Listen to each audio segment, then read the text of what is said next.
So, get back into it. Just to also reiterate what Zarina was talking about with the modules. So with the modules, there's a reason. What's the reason again? Well, Zarina? Lifestyle. Oh, it's so that they get used to the necessary lifestyle of households and TAs and. Yeah, and it creates once again like a familiarity with the participants.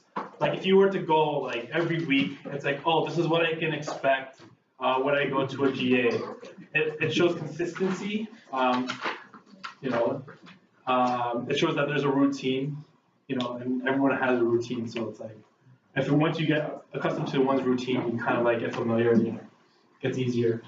So we'll just keep going with our next session, our next talk, and this one's really for the facilitating groups, but it doesn't mean that this won't be helpful for any other service room as well. So let's just before I even go deeper, let's just give a warm welcome to our sister Carol. That's what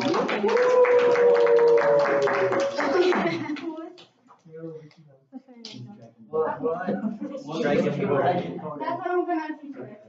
Oh, wow. Yeah, so I'm just giving you handouts, but the rest of This is your team. Okay. Wow, so official. Yeah, so, hi everyone. My name is Carol, and, okay, cool, thank you. Huh? Yeah, almost, not quite. So I'm going to be talking about how to handle a discussion group. So it's mostly for you guys, but for the guys in the back, it's probably for your future references. So let's get on with it. So the purpose of these groups is for just the participants after a talk. It's a really long talk, and so it's just the time for the participants to digest what just happened and what the speaker talked about. And for them to express what they thought of, and for them to ask questions to the facilitator. And so the facilitators, you don't have to worry about, knowing everything. Feel free, if there's something that you don't know about, you can always just ask the core team or the CCs or the chapter leader. So if you don't have to be very authoritative and like, oh, I know everything, you can definitely ask us questions. And so the next thing about discussion groups is to help people open up about God's message to them. And that's really something that we want to emphasize with the discussion groups. It might not happen in the first few groups that you do because everyone's just getting to know each other and people are probably not going to be talking about really like personal information or anything. But as you go along, you can see the growth of your sisters and brothers in your discussion groups and how really they're experiencing and hearing God's message to them. So that's just an avenue for that to happen.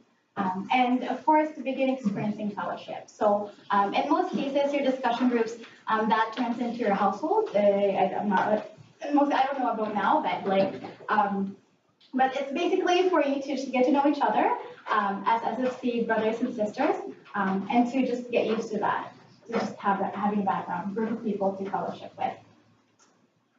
So facilitator role. So first is to help set the right tone, and what that means is to just sort of be an example for everyone, for your participants and as well as for the rest of the CLP team. So you come in, you're ready to go, and you're ready for when the participants come in and you're ready to greet them. You're also there to be warm and friendly. So if you're not really like that super outgoing person, but just kind of being a friendly face to them once they enter and talking to them, making sure that they're not sitting on their own once they come and, like they're really bored and they feel like they don't know anyone. So it's important to just be very friendly with them.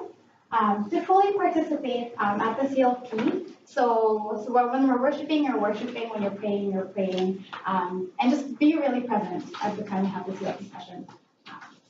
And then the facilitators are also there to help evangelize. Now, what that means is really showing concern for your members of your groups. So remembering details about their lives, sort of what they're praying for, and showing concern. You also, since as a facilitator, you get to know your participants really well as you go on through all the sessions. You can tailor your discussion group according to your members' needs. So like Zarina said, every person is sort of going to hear a talk, but interpret it in their own way. So you're there to know sort of, or to get a sense of how that's going with your participants. And you want to be a constant presence for them. You want to follow up regularly. So always text them, even something like, oh, hi, are you coming to next week's session? Just making sure that, yeah, you are there for them and showing that concern, and making sure that you are a constant presence in their lives once the CLP starts. And of course, you intercede, you fast, or you pray for them. And praying is very important as well as you go on with the CLP sessions. And getting to know them better helps with knowing what to pray for. Okay, so most of this is sort of a workshop instead of a talk, really. A bulk of this is going to be you guys being grouped into discussion groups and practicing what it's like to be a discussion leader. But before we go off and do that, that's coming up next. But just really short guidelines, and we'll go over this again after the activity, and go into more detail after the activity and sort of get your input. But basically with the discussion groups, I'm sure you all have been in discussion groups because you're here. So you sort of have an idea how it goes. But basically you start and end with a prayer, and that's very important. Always start and end with a prayer. And each person should be able to participate. So when we do our activity, we're going to have you guys in the back who are not facilitators or co-facilitators to pretend to have a specific personality. So these are the different personalities that a discussion group leader can encounter. So sometimes you have people who dominate the conversation, or you have someone who's shy and doesn't talk at all. So you should be able to sort of balance that out and make sure that everyone does talk. Ensure confidentiality. So this is really important as well.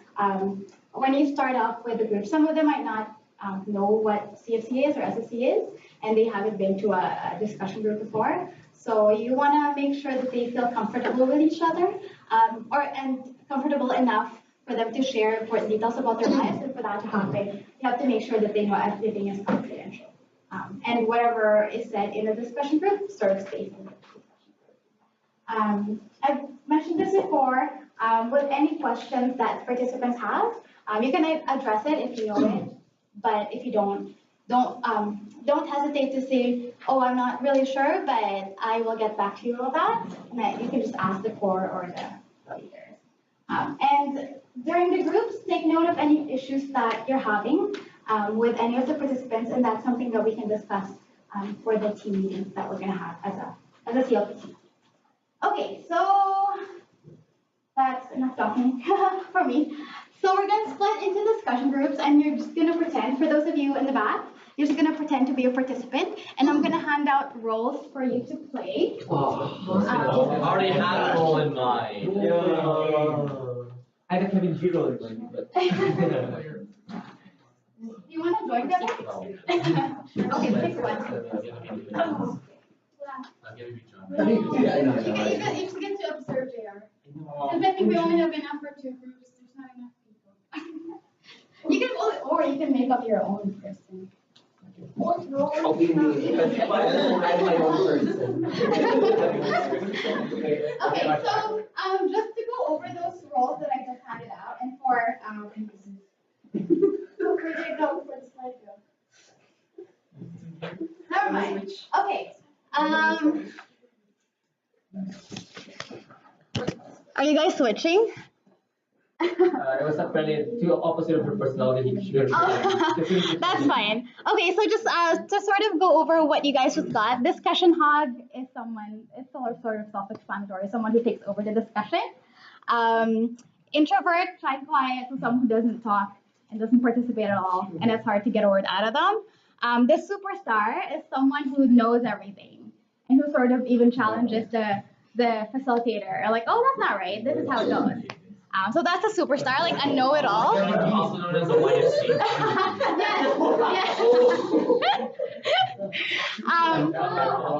And then a distractor is someone who, like, I don't know, someone who like gets up in the middle of like a discussion and goes to the washroom or whatever without saying anything, or sort of starts a different topic that's not even related.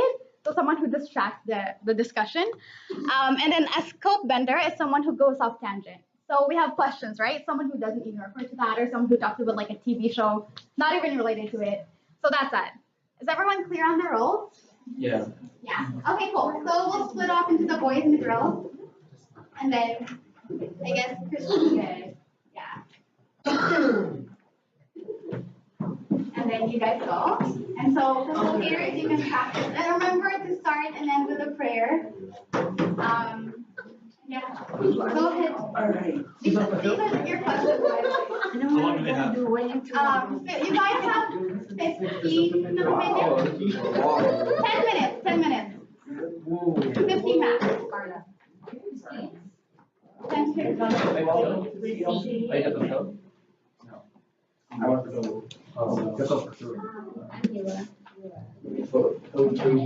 Yes. No, stop lying. So what are we doing? So of course we're gonna.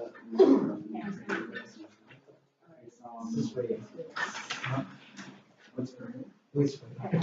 Why do we have to do that? I mean, why just, it's a discussion, right? It's just a discussion, but it's something that will help us open us up to respond to what help us Oh, it's okay. even more. Yeah, that was connected to your last. Oh. Openness. Yeah,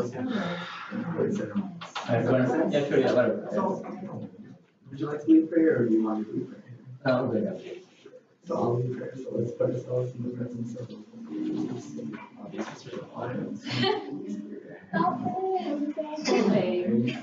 I'm great. How are you?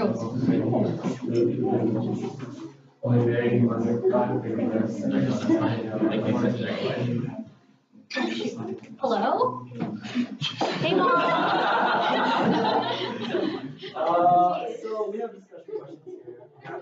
So, One another, how you came to CLP, and what you expect or see. I hear two things here. sorry, tell your mom.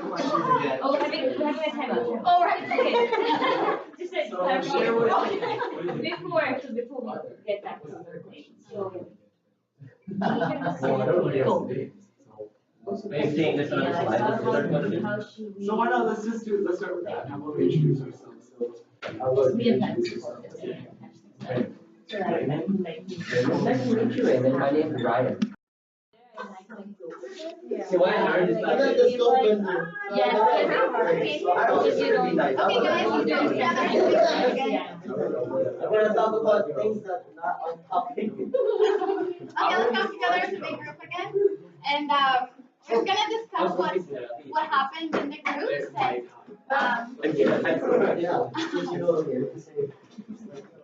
Here, outside the room. I know because that's what you do. Oh, okay. That's why you had to go to the water. Something else? Alright, cool. Thanks for participating, guys. And so we're just gonna discuss what happened in each of your groups. And for those of you who are actually pretending to play a role, you can also give suggestions as to how a facilitator could have potentially responded to what you did. Yeah. So okay, let's start with the ladies. Guys, let's start with the ladies and let us know how your discussion went and what you did to sort of respond to what Janice and Zila were doing. We had the distractor and the introvert in our group. And so it's like initially it's like, okay, what do we do? Because Janice just answers his phone call and walks out of the room. I'm like, okay. With my mom. So what we did was like, oh, can you not distract the group and oh no, we also had to go to the washroom. So we just had to say just go to the washroom before or after. Yeah.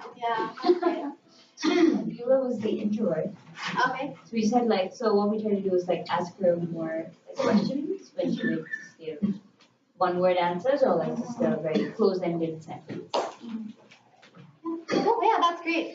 So with the distractor, someone who goes to the washroom or talks on the phone, that was good. It's a good idea to let them know that those are things they can do during the break. That's why we provide breaks for the participants throughout the CLP. So that's what they're there for. They should use it, but and kind of do it in a very like friendly kind of tone. And with Eula, asking questions is also a great idea. So getting her to open up more, but not putting her like super on the spotlight. Yeah. So yeah. So that's really good. Good job, guys. So let's hear from the guys. So, according to these papers, Ramon, Raven. We had Raymond, Peralta, and Kevin joined. So, to my understanding, Yeah. Ramon was the superstar. And I did not hear like more than 4 words. I thought Ramon was just being Ramon.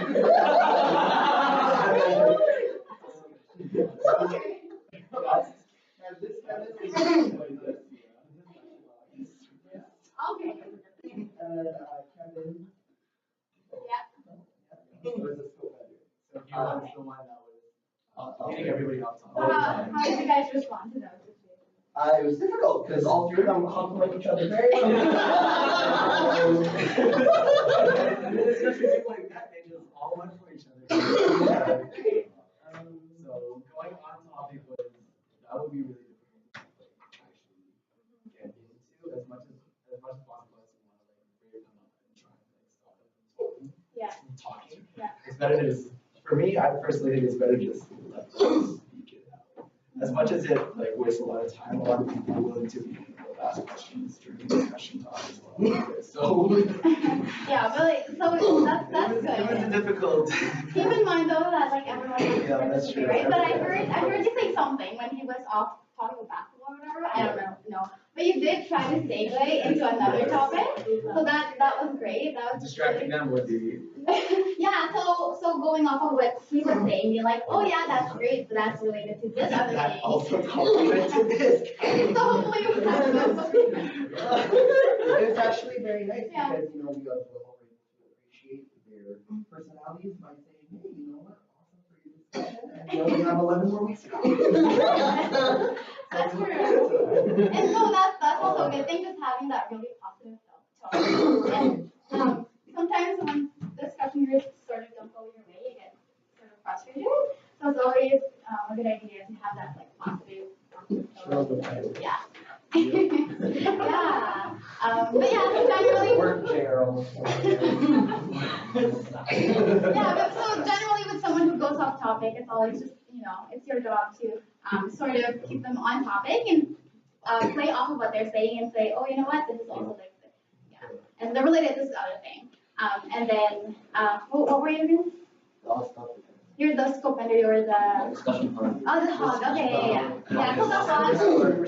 That was actually more like an introvert. Yeah, with the hog, it's also a good time. With the hog, it's a good idea to let them know that we have limited time. So even if it becomes a really bad problem as you go on, maybe take them off the side, say, oh, you know what, like we only have like this much time. Yeah, but of course during the discussion time you can sort of play it by ear, but like you let them know that you do have a limited time and you want everyone to participate. Yeah. And remind them, oh yeah, we haven't heard from Ramon.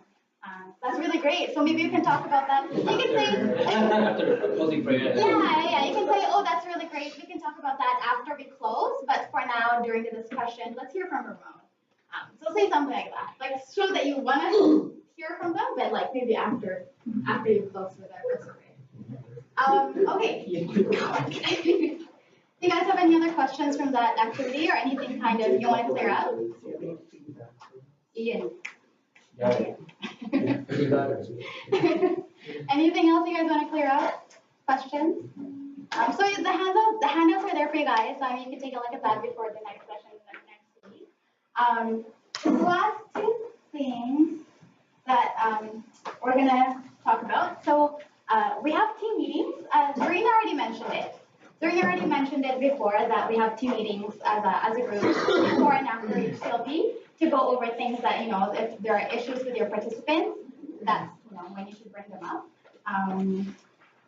And Doreen also mentioned this, so I'm not going to go over it too much as well, but you are responsible for makeup sessions.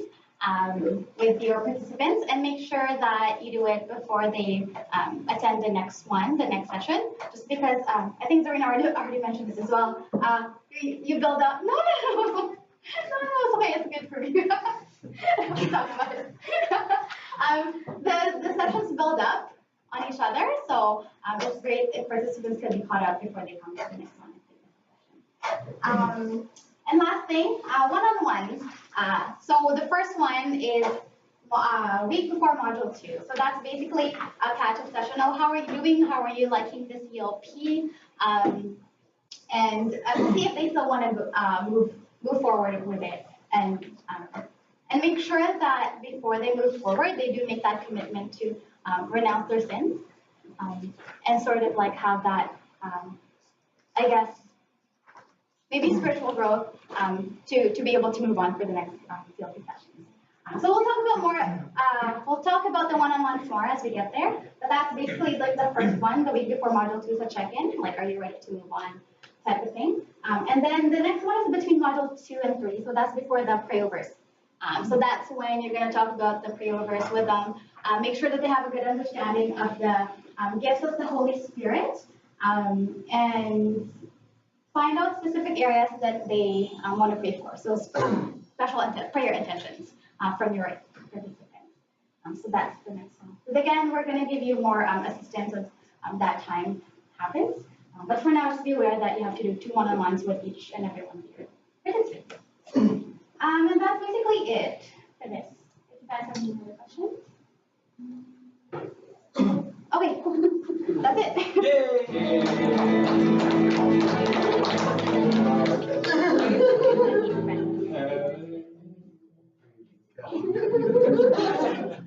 All right, cool. So I know that there's been so much discussed today when it comes to the team discussion groups, to CLP and spiritual warfare. But what I would like to do now is we'll just have like basically kind of like our first service meeting as a CLP team. Okay. So I'll sit with you guys. Maybe like make a circle.